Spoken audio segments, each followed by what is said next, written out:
This is the White Shirt Podcast. White shirts matter. What? That's not funny? Too soon. Too soon. Everything I say is too soon. What the hell?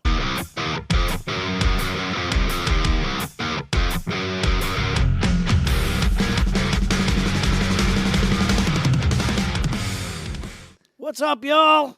So where are we? What are we doing here, Paul? Tell the people who you are and what we are. I am Kevin McLaughlin, and this is the Riffs and Rhythms Podcast. I'm Paul Robertson. So we are back behind the microphones. we are actually we're right here, back, and Right where you want us to be. as Paul likes to say.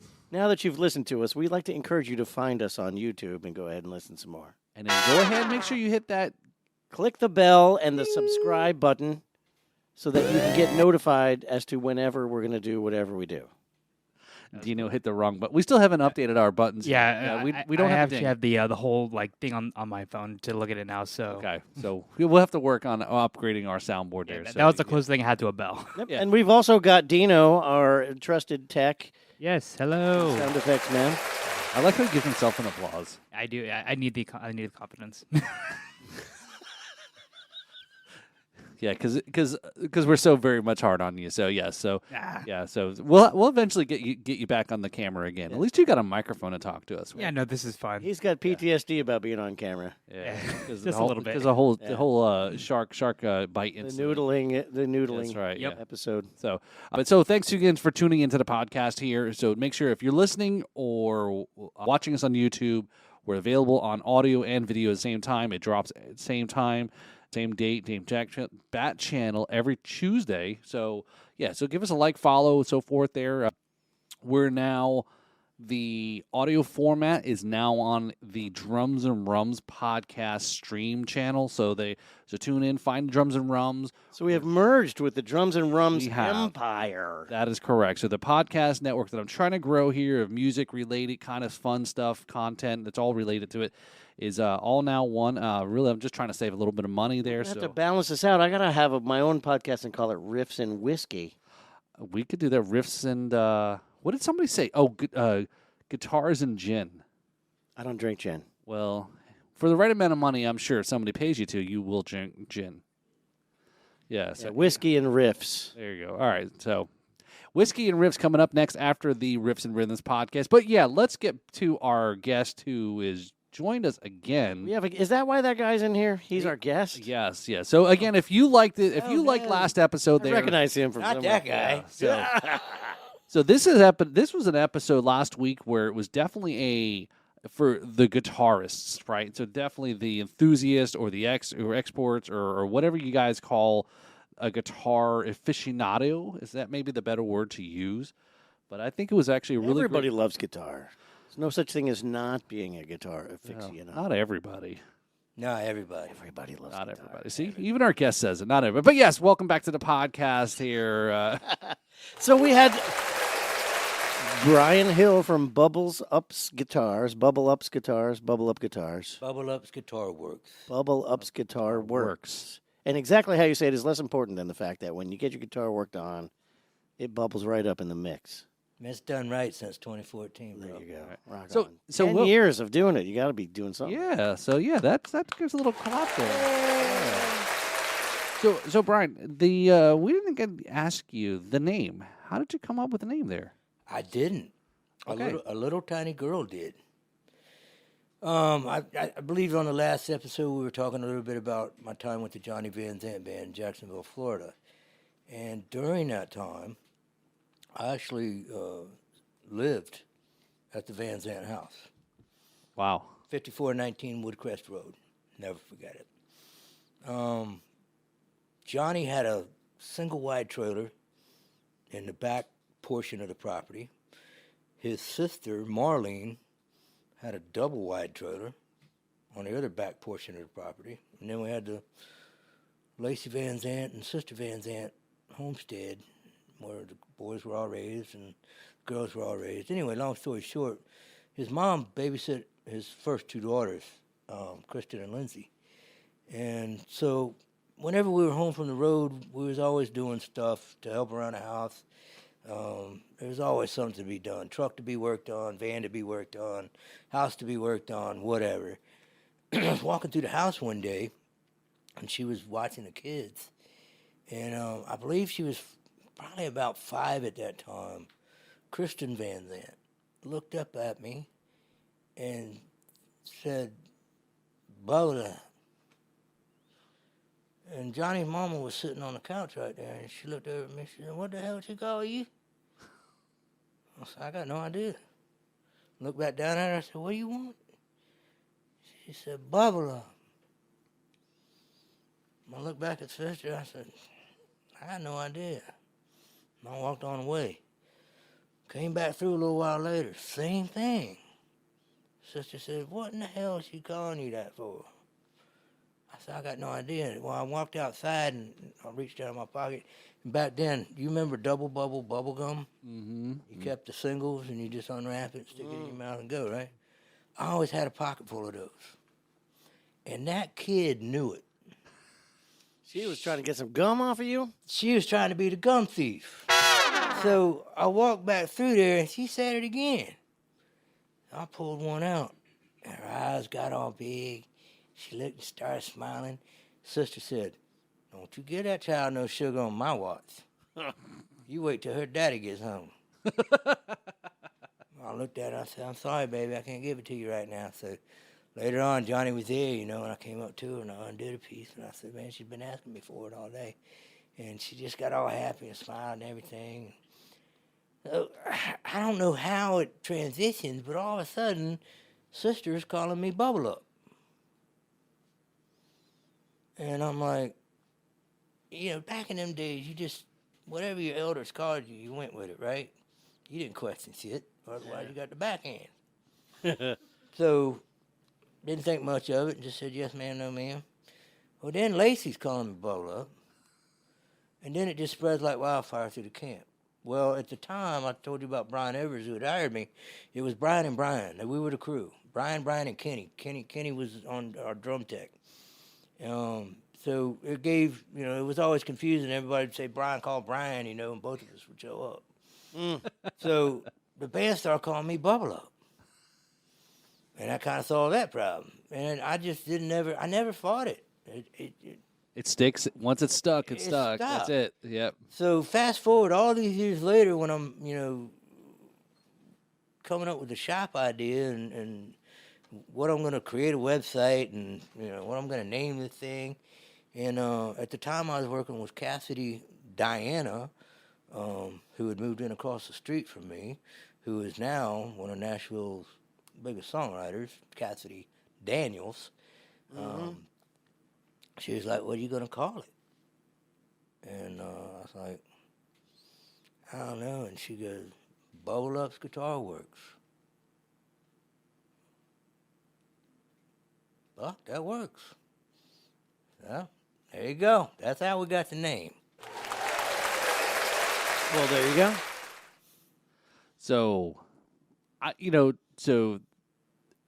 totally would have never gotten that without that story because it was a very intriguing name. Saying where I still don't know. It's funny because I forget what year it was that Skinner started the end of farewell tour Right. or whatever they're calling it now. But me and Johnny, we've stayed in touch all these years. We talk a few times a year, and I think it was 18.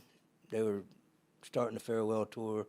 And they were rehearsing down here at AMP in West Palm. I think they had like Kid Rock with them and Kid Rock, Skinner, and somebody else. Yep. Anyway, Yeah, I went to that show. They opened up for Kid Rock, which was wrong. something so like wrong. that, yeah. So wrong. wait, which year was this? I forget what year It was fairly recent though, right? No, it was before COVID. Oh, Yeah. Yeah, it was. Yeah, actually. it was before Yeah. COVID, but Yeah. it's whenever they started the farewell tour. Yeah. Right. They were going to back out, and then, Gary was still alive. So this was sorry to interrupt, Brian, but I think I know the time frame you're About talking. 10 years ago. No, maybe 8 not years that ago. far. No, No, it because wasn't that far. no, because this No. is because Charlie Daniels was on this bill, right? Who? Charlie Daniels, I think he was. because I saw and Black Cherry Smoke, because I saw them that show in Jacksonville in the stadium. In the stadium. Yes. So, yes, Yes. that was the stadium Yes.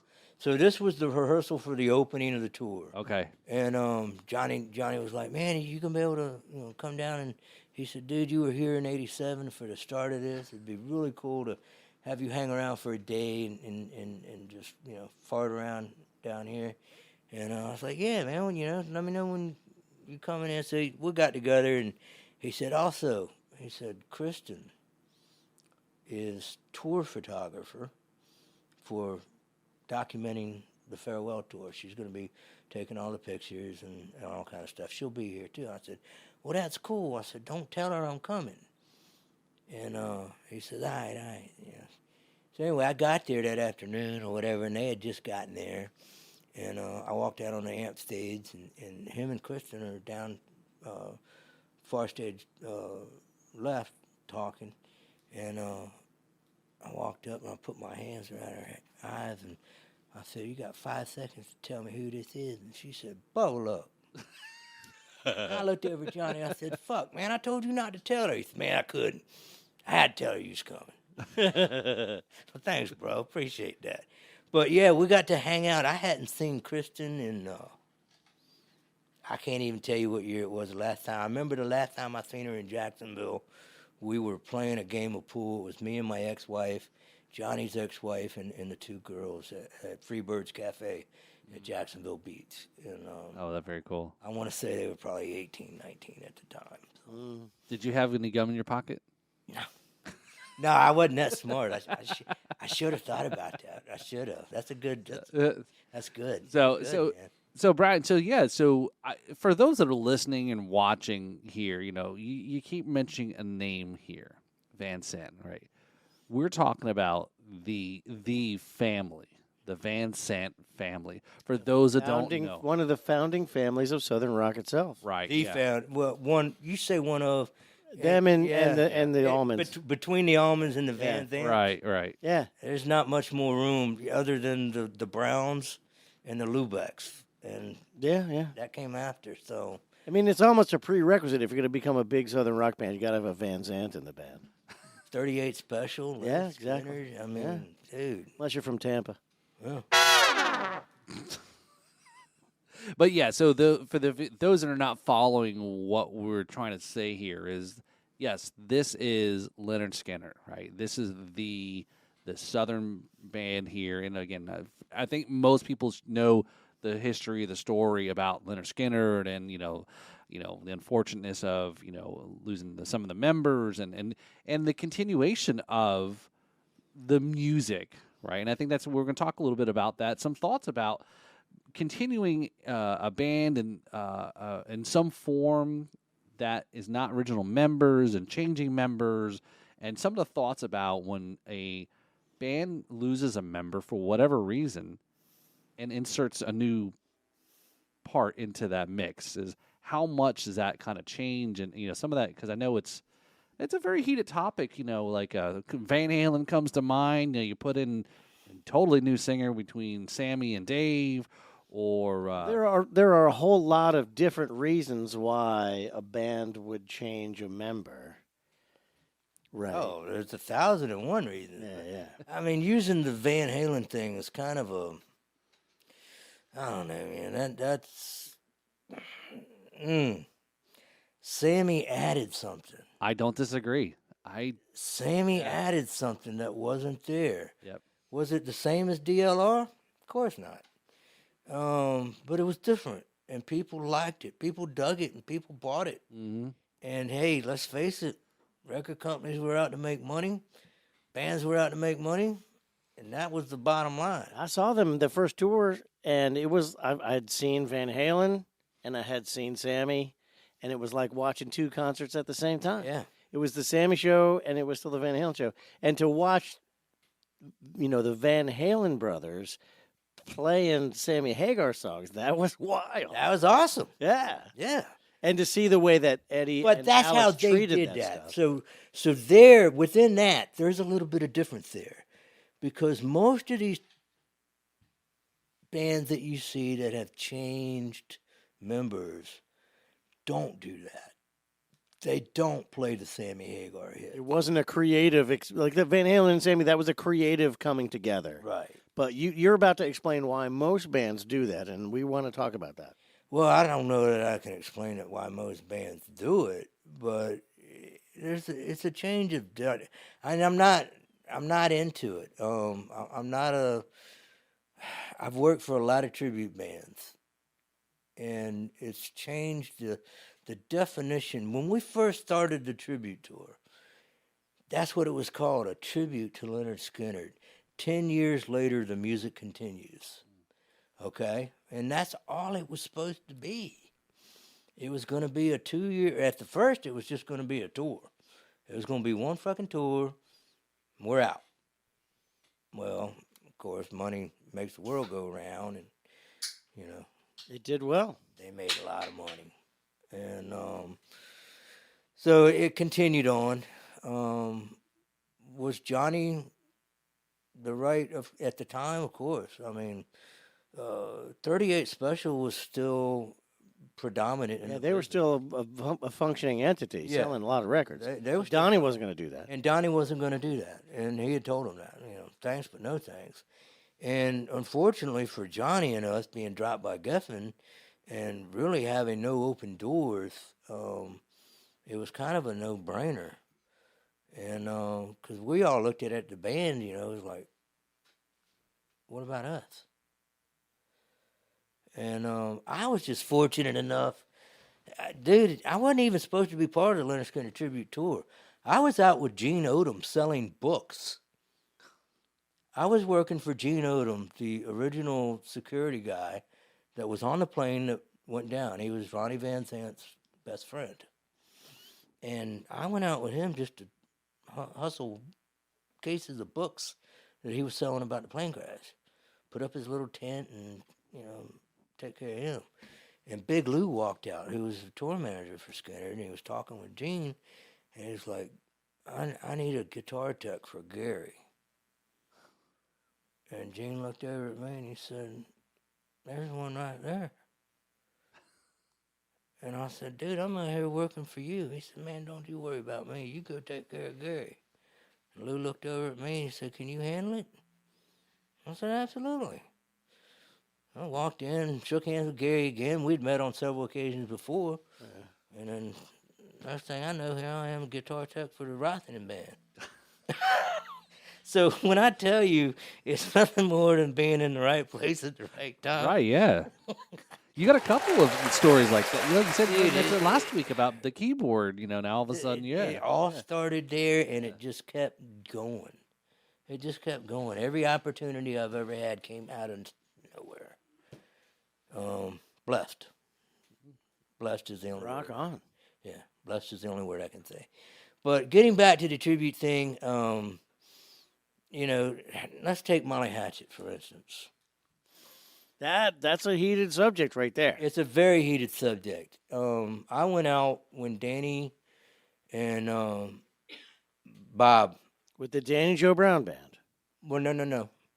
That was before my time. That was before my time. Okay. Okay. This is in '90. I had just come off the Skinner tour, and this was the guy I used to work for that we talked about in the first episode.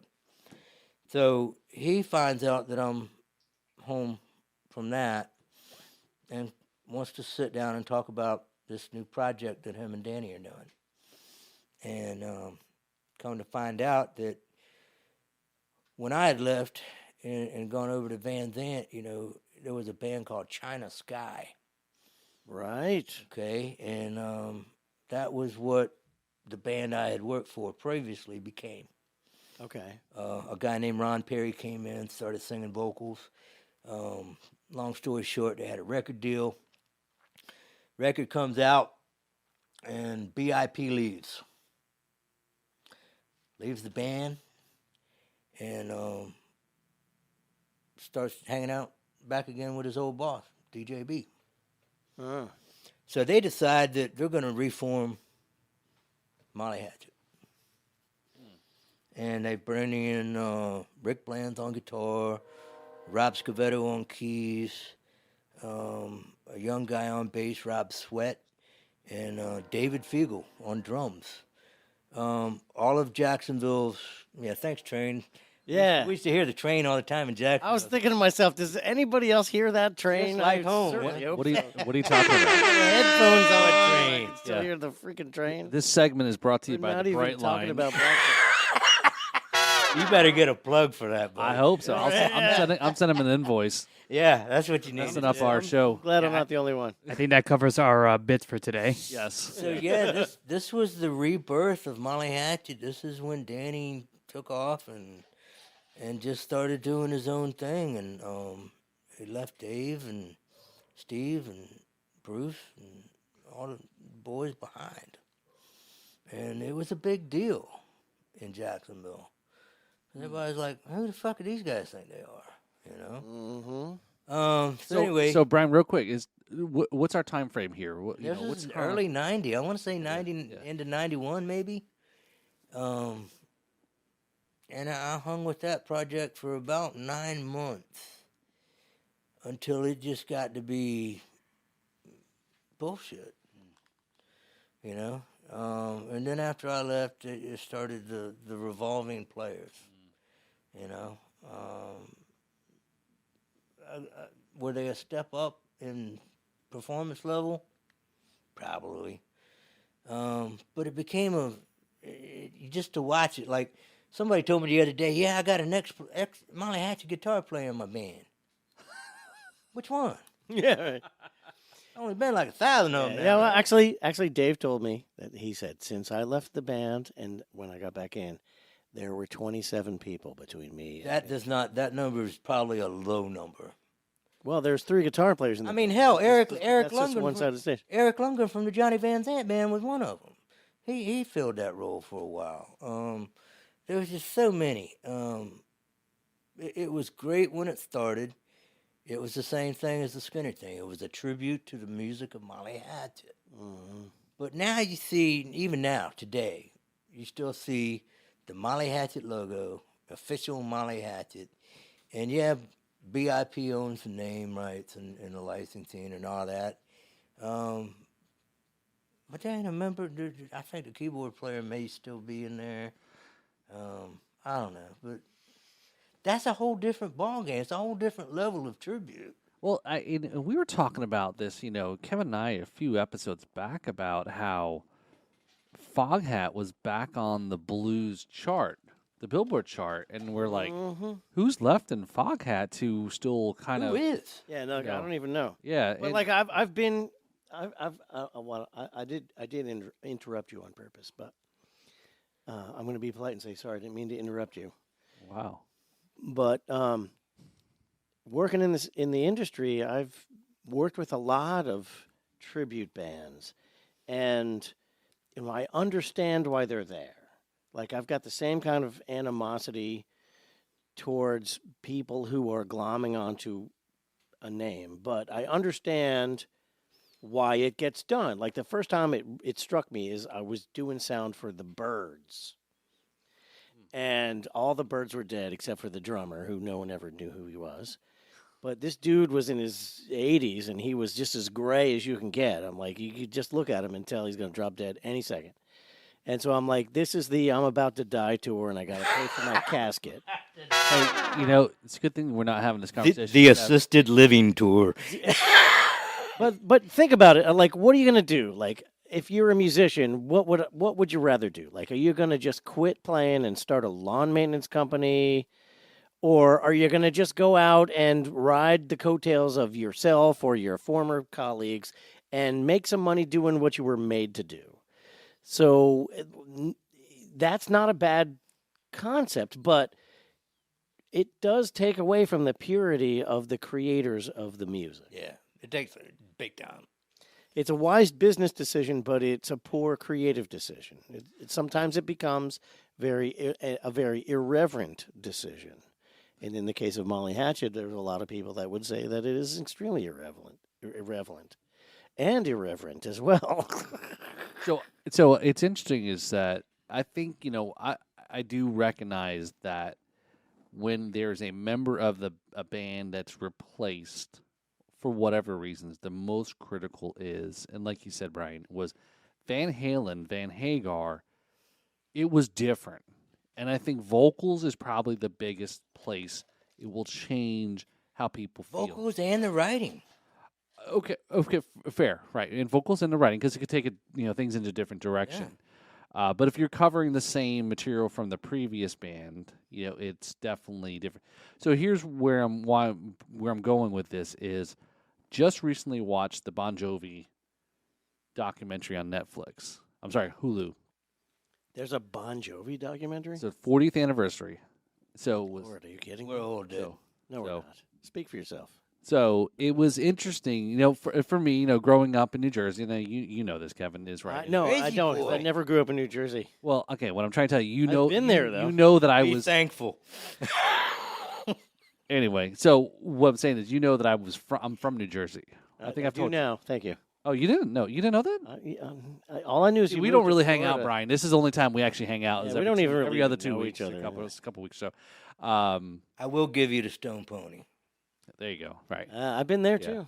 But yeah, anyway, so I grew up and I've told this story numerous times, so I apologize. But yeah, so I grew up in Saraville, where John's from, went to school with his younger brother, and so forth. So, You did tell me this. I'm sorry. yeah, so we back to that can't remember shit again. I got the CRS really CRS. bad, y'all. Hi, this podcast is brought to New Riva, where helps us remember stuff. And I have a story about that actually. I bet you do. So anyway, so they're talking about what form of that band, when Richie left the band, and now you have a new guitar player coming in, and it wasn't just we'll just put another guitar player in there. It was a prominent guitar player because it was Richie and John for a lot of stuff, singing and so forth. Writing. Yeah, and writing for sure. Yeah. Right, yeah.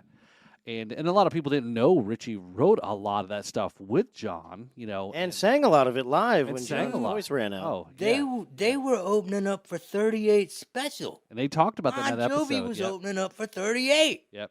I remember that. And that came up in the documentary. They talked Did it? about it. It was like all of a sudden, and then they're like their song Boom, hit, they took off. their song hit number one, and they said 38 Special. It's like, hey, can you guys stay on this tour? They didn't want them to leave the tour because they're like saying, hey, we're bigger than you are now. So, and 38 Special was like, please stay because it's helping sell tickets for Right? Selling our records. yeah. Yeah, we're Yeah. gone. But there's certain positions. I said guitar players. If you really are into that style or like I said, the nuances of that music of the band you like, and starts changing.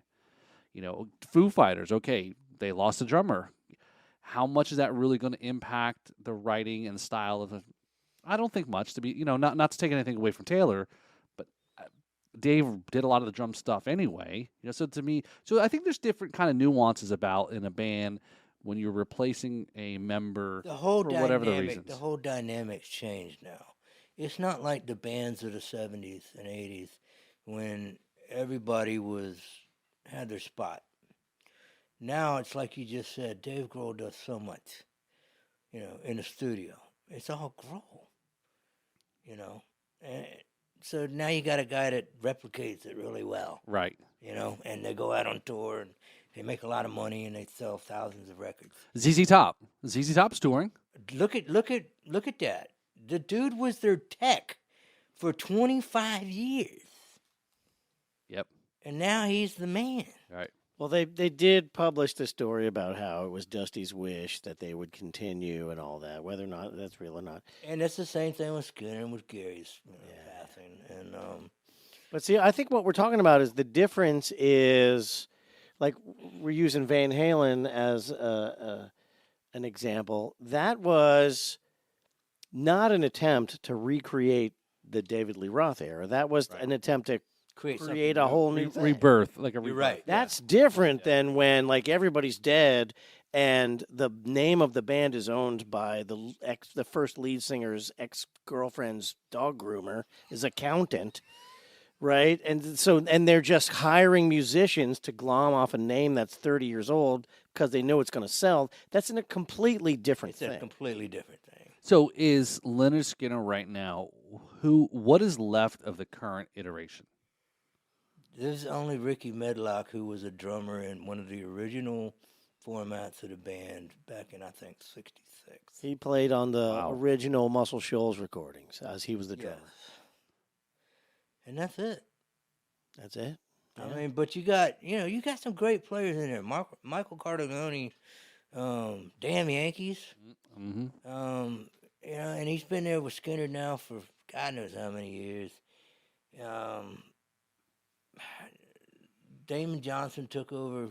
Gary wanted Damon Johnson. He brought him into the fold. It's kind of something that Gary laid out and wanted to happen. And Johnny's just trying to hold it all together. But it's a corporation, and it's a moneymaker. Right. And but it's like they'll all tell you, you look out in that audience, dude. There's 4 or 5 generations of people out there buying tickets, buying shirts, and enjoying the music. That is perfect, right? Is there's different things because I saw the ZZ Top Skinner tour last year, and did I go in being so? Does that not make me a super uber fan of those bands to not be so angst against that they have replacement players? You know, I went there, and again, this is kind of what this whole show is about. It's like, hey, let's just go have a great time, listen to music, have a few drinks, hang out up in the hill, the amphitheater, and just not get too caught up in some of those things. And I had a great time at that show. Okay, that's not the original members of Leonard Skinner, but fuck, I was singing the songs and I was going along with it, right? I haven't. I'll be honest with you. I haven't been since the end of the beginning of the farewell tour. I told you about that. I haven't been, and I probably won't go, just because the tribute tour for me. I can listen to the album Southern by the Grace of God, and I can tell you I was at all those recordings on stage. And it was 2 nights in the Omni in Atlanta and 2 nights in Dallas Reunion Arena. And for me, that was my Leonard Skinner.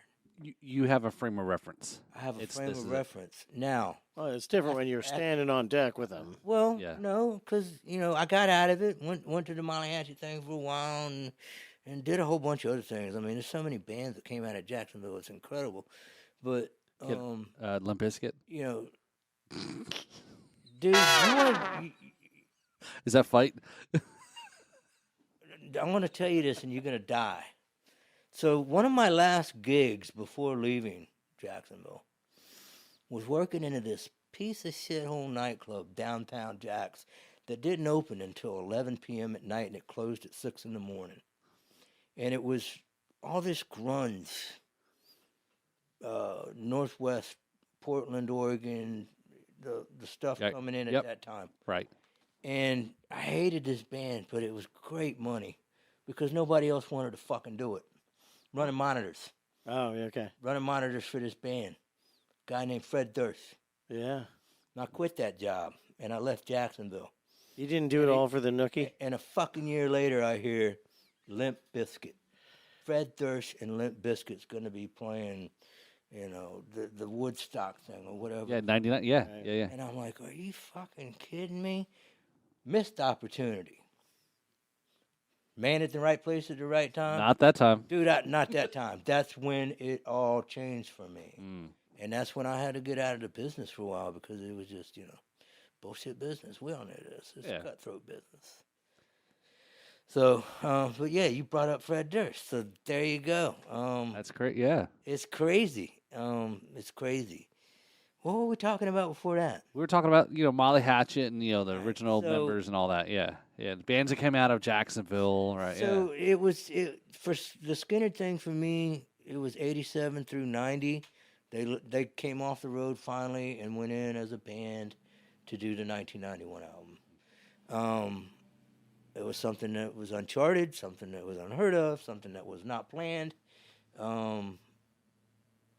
I think they did a good job. If you listen to the 1991 album and you listen to the last recording of Leonard Skinner before the plane crash, and you take the time difference and the technology difference, and you add that into the equation, I think you hear what Ronnie would be proud of. That's well said. And there's a couple more solo albums after that weren't too bad, but they didn't get the recognition because it wasn't Ronnie Van Zant. It wasn't, Ed King had left, and now they had Mike Estes playing, and Well, Mike Estes, when he plays, he says he's got the distinction of playing on the worst-selling Skynyrd album ever. And he laughs about it. Yeah, he laughs about it, but Devil in a Bottle was a great song. Dude. Yeah, it is a good song. It was a great song. It just wasn't done justice in the studio. And Skinny Molly's still doing it justice live. Yeah.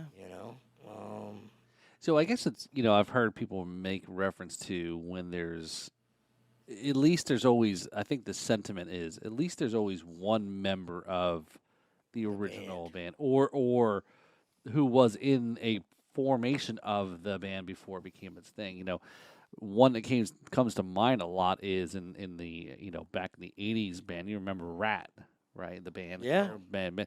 There's a whole big dispute over that. That's whole a huge thing. mess. Who owns the rights and who owns the name, and it's this guy's, and it's kind of really, it's kind of weird. It's that. But I've seen it too, where there's nobody in the band has ever even heard of the band. They just got hired to learn these songs and play. Yeah, that's when it gets out of control. That's when it's just purely a business thing. Hey Brian, I think what you and I should do. We should work on a Kevin McLaughlin tribute band. Right? We talked to Jake about this, so we're going to start a. Talk to Jake about it. Yeah, That'll never sell. But when you take this whole concept to its fruition, like we can look at Kiss, who there's not going to be any Kiss. The ultimate Kiss tribute bands are digital avatars that are going to be playing in Vegas forever. And that's a whole new level. I mean, you got to hand it to them. You got to hand it to them financially. Who'd have thunk that shit? And here you go. Gene Simmons, the ultimate rock marketer. They've always led in They've always some led, form yeah. of fashion. So now they're going to live on forever, agelessly, as superheroes. And I had the pleasure of teching for Kiss America, which is one of Florida's biggest Kiss tributes. They've got the fire, they've got the costumes, they've got the Love Gun stage, they've got all of that shit. And bunch of guys. They all play their parts very well, to the point, to the T. But then you see, and even John Carlazzo's Kiss Alive, once again, very on point and to the key. But, there's quite a few others out there that they don't put the effort in. And they're just relying on the music. And you know what? You're not really good at that either. So you're living on a name. Well, I've seen some great Kiss tribute bands. There's quite a even few. bands that were officially endorsed wearing the costumes from '78. Yeah, the actual costumes. That's Kiss America. Neil Davis is. I worked with a band who did that. He's got Gene Simmons' blessing on all yeah. the stuff. He's got all the dragon outfits. But then the worst example of that is: have you ever seen Mini Kiss? Yeah, unfortunately. We're not even going to say that. I know. We're not even going to talk about them. You know what? I give tickets are half all off. the members. All the members of Mini Kiss deserve a lot of credit, and I give you credit for what you do. They go out there and try. They do. And they for do that, a you great got to job. think. It's wow. you know what? We're not even going to go into that at all. We're going to change the subject right now. All right. Anyway, I can't talk about that live on the air. No way. I give those guys a lot of credit.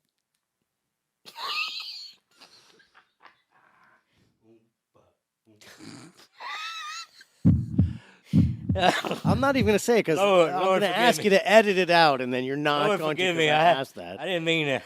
Yes, you did. Stop it. What does Larry the Cable Guy say all the time? It's like, forgive me about the baby pygmies in Africa or something like that. He says something like that. Forgive me, Lord. The thing out stopping pygmies on New Guinea or something like that. I recently listened to Bill Engvall and the guys on Spotify just for one bit. I was like, I wish they were on Pandora again. Oh yeah. The whole redneck tour thing. Oh yeah. All those guys are hilarious. Yeah. So I think that's really interesting. Brian, is how much that's the some bands are really stuck to their guns. I think of a band growing up, which I thought was going to be a great band. Again, coming from New Jersey, was Skid Row. Skid Row. I was just going to say Skid Row. Again, it's like, guys, can't you just put the hatchet down, the Molly hatchet down, and just let Sebastian back in the band? Do you like that reference there? You know what I mean? Well, I can attest to this. And My question is, what the fuck is Lizzie Hale doing? Oh, you didn't hear, right? So who's it? Lizzie Hale from Hailstorm is singing with Skid Row now? Yeah, so here's what happened with that is, because it was really weird. Everyone's like, what happened? And that was bizarre. And, I don't remember his name. Not Johnny Solinger, that's many singers ago, had left the band was because the lead singer had, like, cancer, I guess, got some health issues. Okay. I think that's really what it was. And it kind of came out that why Lizzie stepped in to help them finish out the tour or and whatever. whatnot. Yeah, so I'm like, all right, that'd be freaking awesome to see that. Right? That's not how our wonderful media reports it. No, of course not. Right? Yeah, but yeah, see, I can understand that.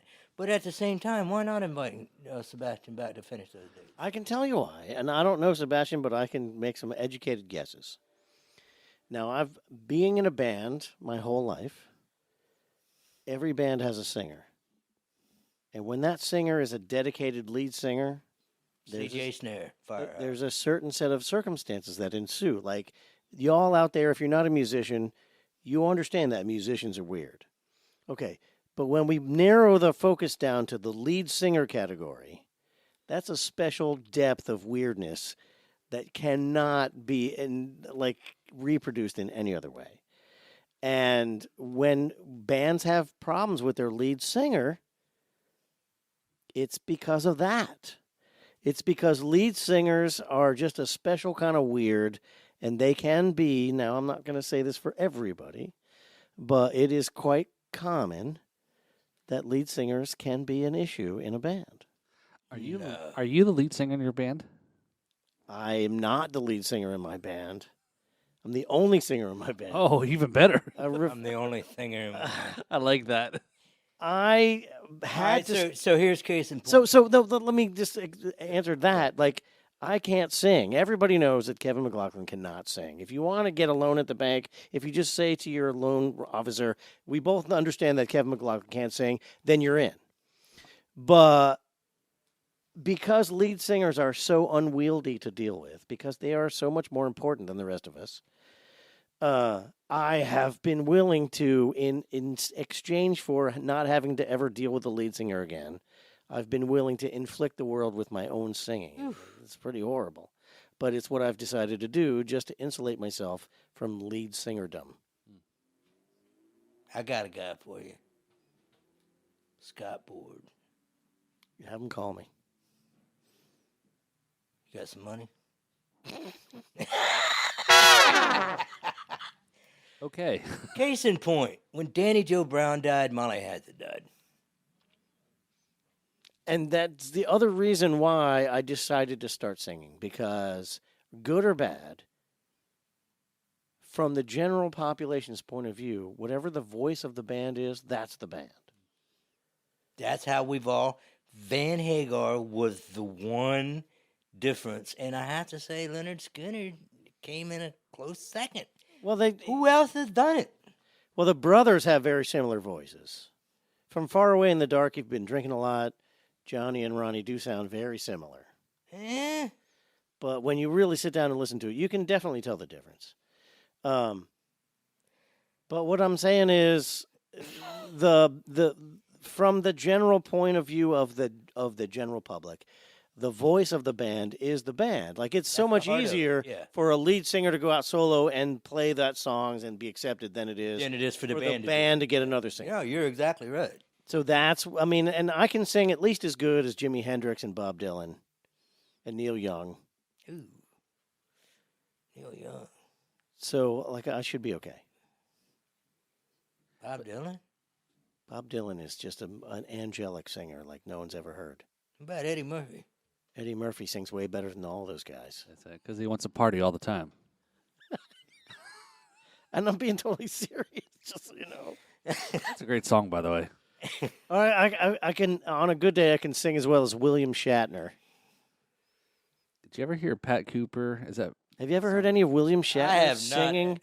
I have not, Oh. and I'm kind of thinking I'm thankful for that. You need to just thank your lucky stars that you've never heard that. I'm thankful. But yeah, I But Tracy is looking at me like, we have discussed this. You shall not be self-deprecating about your singing. Get him, Stop Trace. it. Get him. Because there are actually people out there who think my singing is okay, and I'm very grateful for you. I've never had a problem with it. A what? I've never had a problem with it. Oh, thank you, Jesus. You're welcome. But I've worked with a lot of great singers. I know where I stand in the singing world, so I don't pretend to be. Fucking guitar playing motherfucker, though. No, that's. Thank you. That's kind. I appreciate that. Yeah, man. so he holds down not only the singing but the guitar playing. So if you had to replace Kevin in the Kevin McLaughlin band, would that still be the Kevin McLaughlin band? Ooh. With licensing agreements, absolutely. So yeah, I think that's a real important thing where you mentioned Kiss, right? Another big kind of, again, it was always still Paul and Gene. Icons. Paul and Gene, as long as Paul and Gene were there, that was at least 50% of the original members. You stick Ace and Peter or replacements for them into the. I still can't deal without I can't. Deal I don't know, with dude. Ace being gone. I I can't deal think with the that. Unmasked era for Kiss was a whole different ballgame. Well, but some of it included different Yeah, members. that was a weird time for Kiss. That was in Dynasty they came out with their disco attempt, which is. Come on, I was made for loving you, man. Yeah, and then the Unmasked era. It sold records. It sold records. Yeah, However much complaining about it. I'm just telling you that it was there. it sold records. I was a huge Kiss fan as a kid. That's how I got my start in music. Thank you, Gene and Paul and Ace and Peter. I got my start in music because of Kiss. I mean, like last year, I got to work with Bruce Kulick for a while, Oh, very. Oh, that had to be cool. fun. Oh, and what a down to earth guy, dude. Really? And I was kind of, when I got thrown into the position, I was kind of like, oh shit, fucking Bruce Kulick, and everybody else looking at me like, so. it's like, don't you know who he is? How many of Yeah. Kiss's Well, albums it's was not- he it's on? Like not 4 that. or Just 5? For me, hell, fuck, I don't know, dude. A bunch of them. There's a bunch, Yeah. world tours and Yeah, he was part of the Yeah. band for a and long not time. only that, just My favorite replacement his for brother Ace. Bob. Plus, Plus what a he had done world-renowned before producer Kiss. and record producer. And yeah, I mean, Bruce Kulick is my favorite replacement for Ace.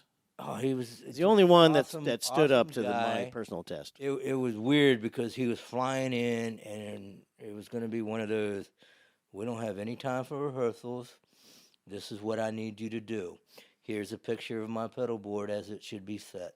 And, here's my amp settings as they should be set. I need all of this, and I need you to give me a guitar, and I'm going to come out and play. And he was doing the whole Kiss Alive 3 in its entirety, or Kiss Alive 2 or 3, I forget which one. Kiss Live 3. But he was doing the whole freaking album in its entirety, song for song. And no breaks, no, I was like, fuck. He shipped me all his guitars in prior to being there, So I had like, I don't know, 10 minutes with him. We got to go on stage. Oh, Hey, wow. my name's Brian. I'm doing your guitars. Yeah, we've been talking on the phone. Hey, dude, you got everything set? Yeah. Boom. All right. Can I trust you? Dude, I got you. He walked out there and he fucking nailed it, And Bruce is badass. yeah.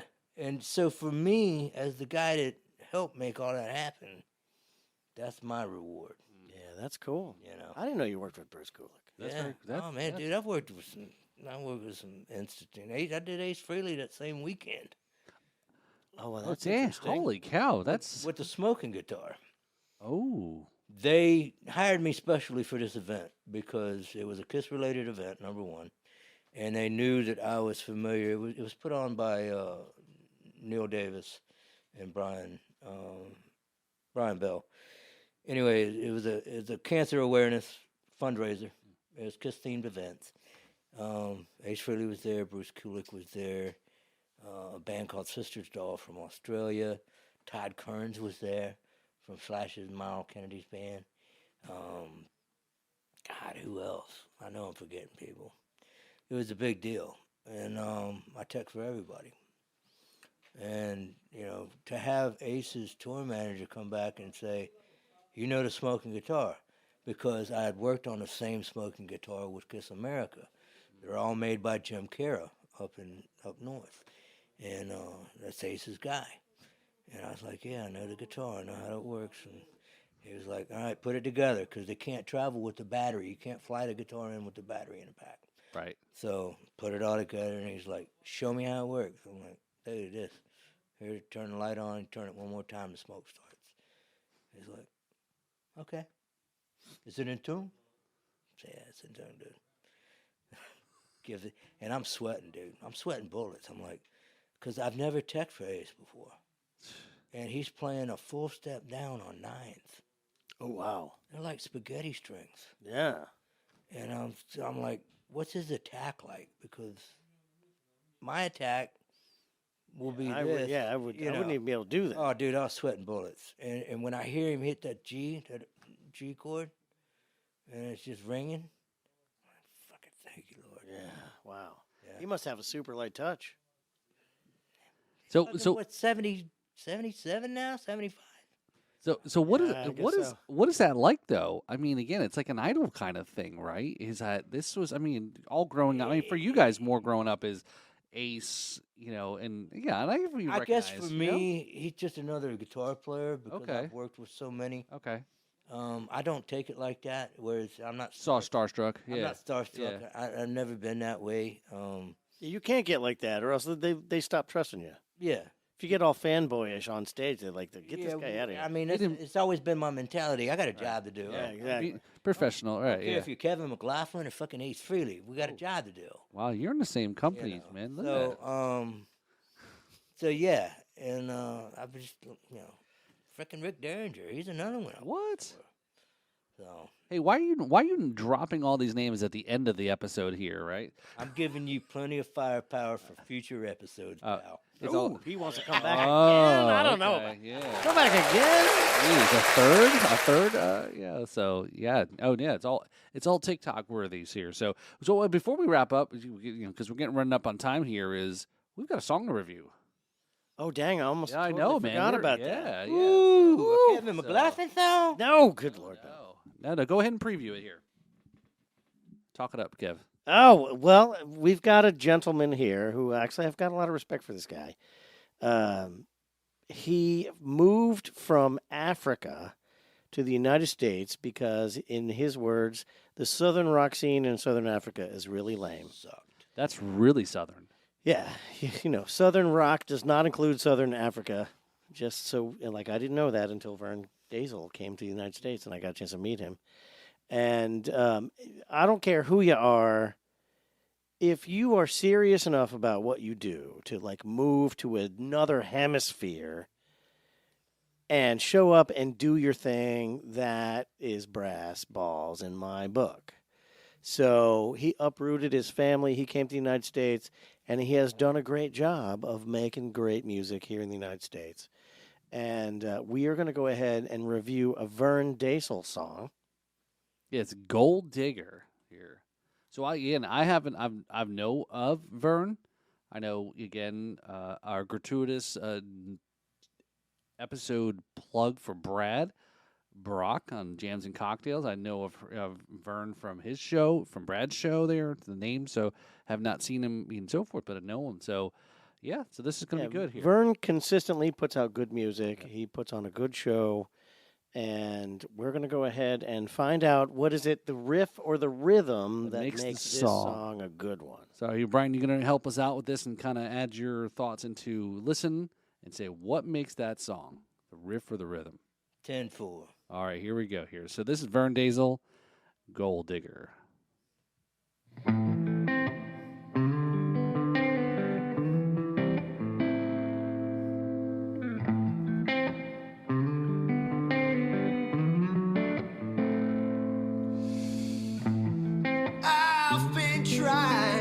Find a lyric song way or video.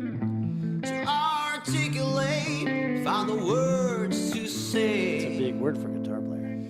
You've been lying to a blind man, baby. Planted your seeds. Now they've grown out of control for all to see.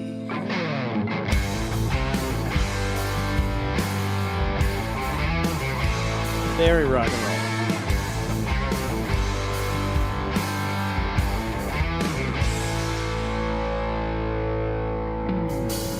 I don't know why you come this far, spreading all your tales.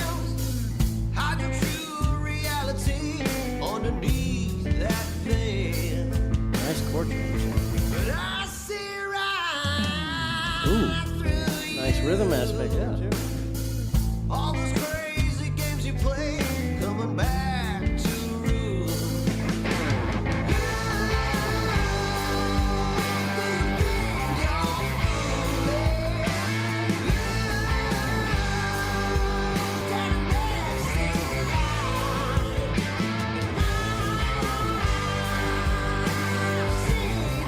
You know, I'm not a guitar player, but I like that tone. Yeah, it's a good one. Good guitar tone, good vocal tone. That's called the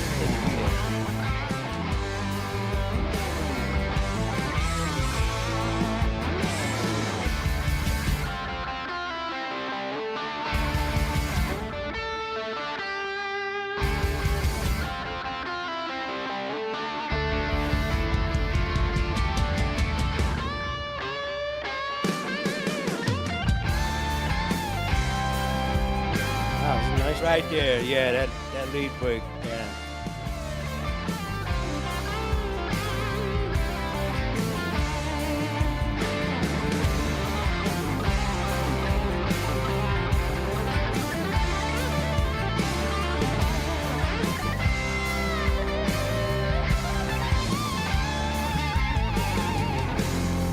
You're digging deep with your heart of stone.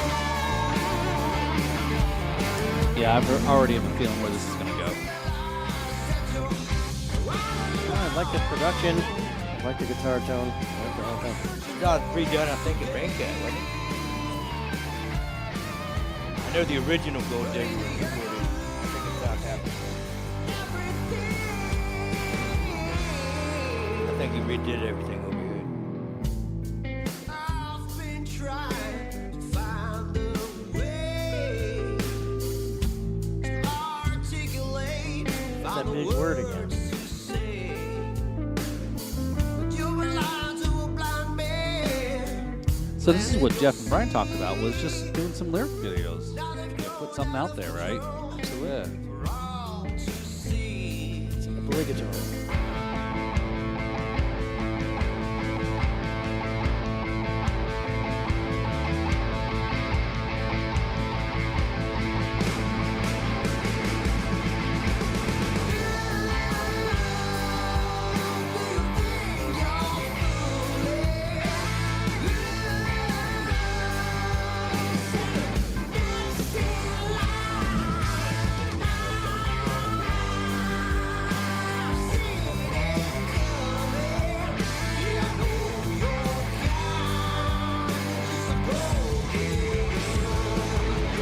I like this song.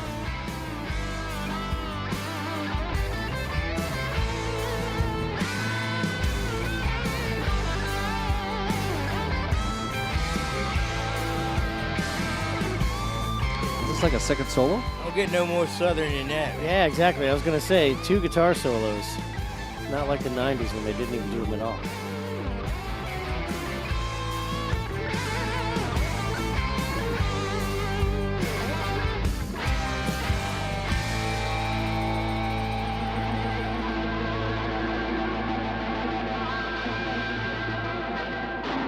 Ah. All right, Paul. Okay, yes, I'll give it to you, Kevin. It was the riff. I would say it is the riff and the rhythm. I don't disagree. Because that's that first transition that we commented on had a kick-ass riff, and then it followed it up with a cool change up on the rhythm with a nice stop. I would say that Vern has created a song that is truly a southern rock sounding song with the type of riffs that he's doing, the type of rhythms that he's doing, the actual tone, like the whole thing is like straight up Florida Southern rock. So are we giving this the Lefty Hathaway coined term, the rhythm? Yes, this song. What makes this song is the rhythm. What do you think, Brian? I agree. I mean, it's number one. Vern is a talented individual. He does everything himself. He's kind of like the Dave Grohl of the Treasure Coast. He's a hell of a drummer. I don't know if he played those drum tracks, but I know when I knew him, he was doing drum tracks. He was doing the bass tracks. He's doing everything he wanted to do on his own. And then I've heard that about him. yeah, I mean, so he's multi-instrumental. You know, he's a good songwriter. Good songwriter.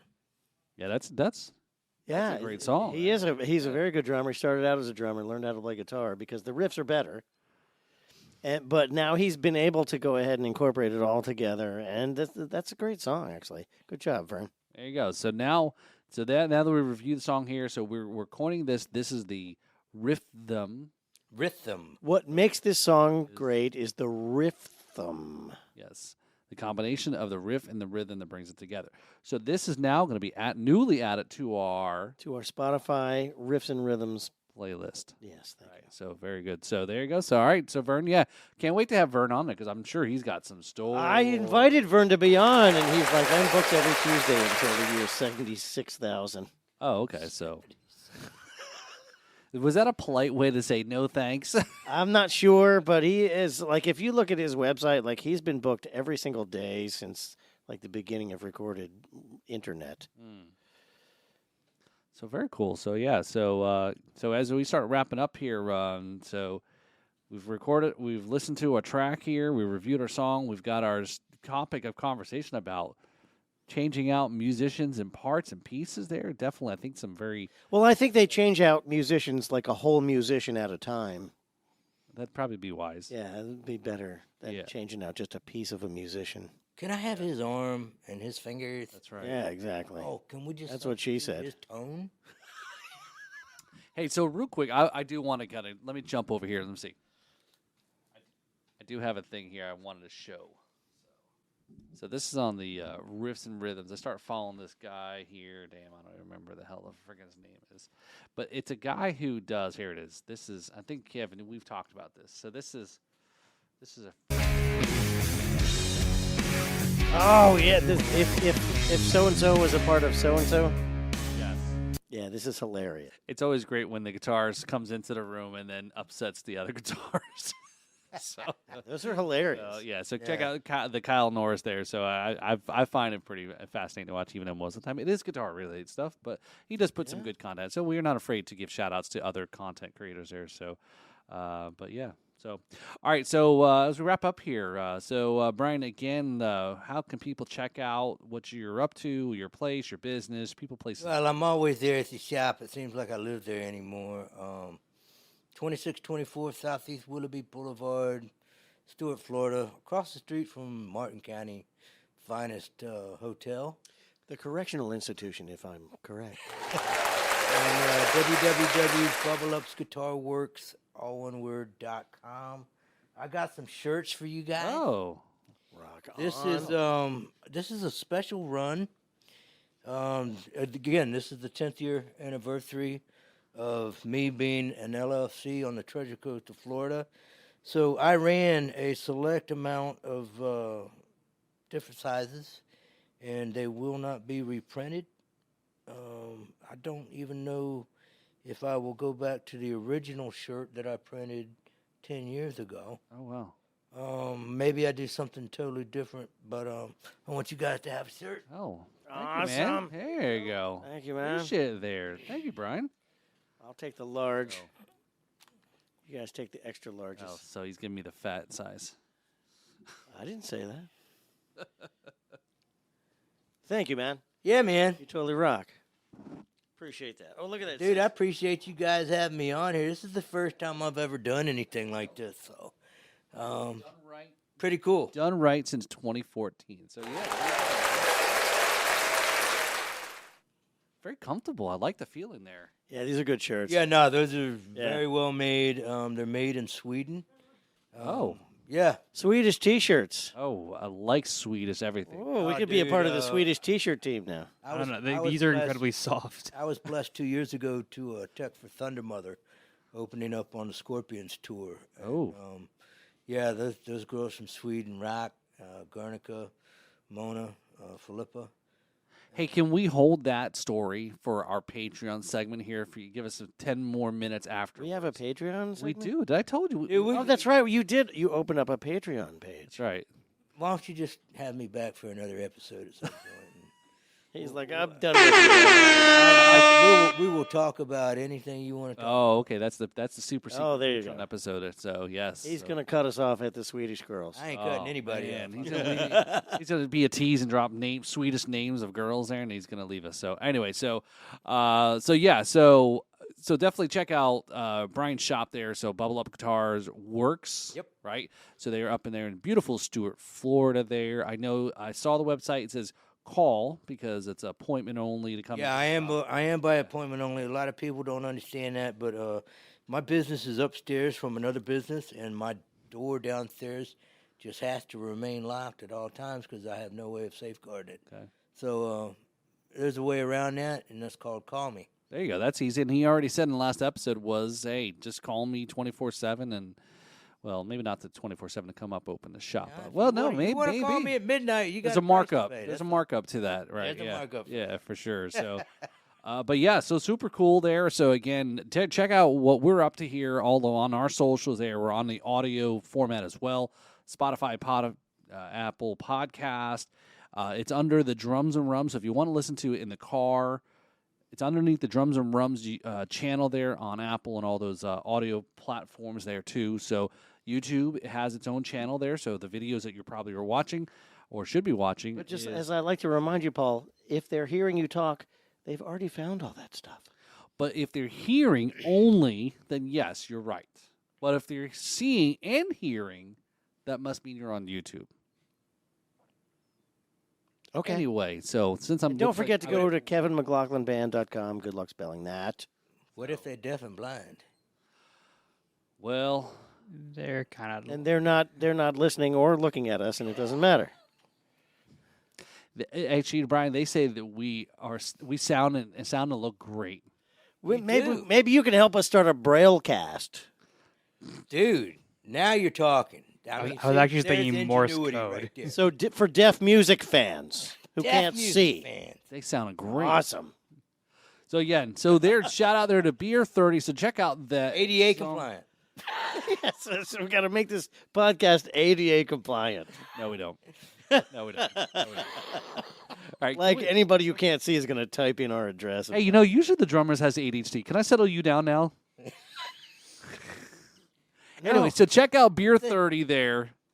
So check out Kevin McLaughlin there, right there. It's about time there. The Kevin McLaughlin hand model going on there, and check out the shows there. Check out downloads again. Beer 30 is my favorite time of day. Support, download, check out again. It's all about the download. It's all about the support. And again, I know It's all about keeping it local, man. Yep. The national level's gone to shit. Take care of your local people. They're the ones that are entertaining you. They're the ones that you want to spend your money on. Go see them. Boom. Better said. I can't think of a better way to end the podcast than with that That's quote right. there. Good job, man. All right, so let's bring her home, Mr. McLaughlin. All right, so hey, I'm Kevin McLaughlin, and this is the Riffs and Rhythms podcast. I'm Paul Robertson. So let's wrap this mofo up there.